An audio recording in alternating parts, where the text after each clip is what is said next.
സുഹൃത്തുക്കളെ, സംഘത്തിന്റെ 100 വർഷത്തെ യാത്ര, അതിനിടയിലുള്ള സംഘത്തിന്റെ ഏറ്റവും പ്രധാന കാര്യം അവർ സമൂഹത്തിന്റെ വിവിധ മേഖലകളിൽ ആത്മബോധം, സ്വാഭിമാനം വർദ്ധിപ്പിച്ചു എന്നതാണ്.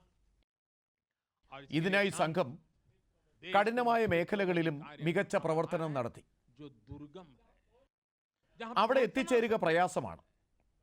നമ്മുടെ രാജ്യത്ത് ഏകദേശം 10 കോടി ആദിവാസി സഹോദരങ്ങളുണ്ട്. അവരുടെ ക്ഷേമത്തിനായി സംഘം നിരന്തരം പരിശ്രമിക്കുന്നു. പല സമയത്തും സർക്കാരുകൾ അവർക്ക് പ്രാധാന്യം നൽകിയില്ല. എന്നാൽ സംഘം അവരുടെ സംസ്കാരം, ഉത്സവങ്ങൾ, അവരുടെ ഭാഷ, പാരമ്പര്യം എന്നിവയ്ക്ക് പ്രഥമ പരിഗണന നൽകി.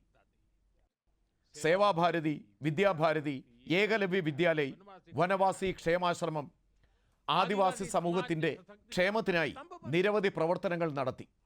ഇന്ന് നമ്മുടെ ആദിവാസി സഹോദരങ്ങളിൽ ഉണ്ടായ ആത്മവിശ്വാസം അത് അവരുടെ ജീവിതത്തിൽ മാറ്റം കൊണ്ടുവന്നു.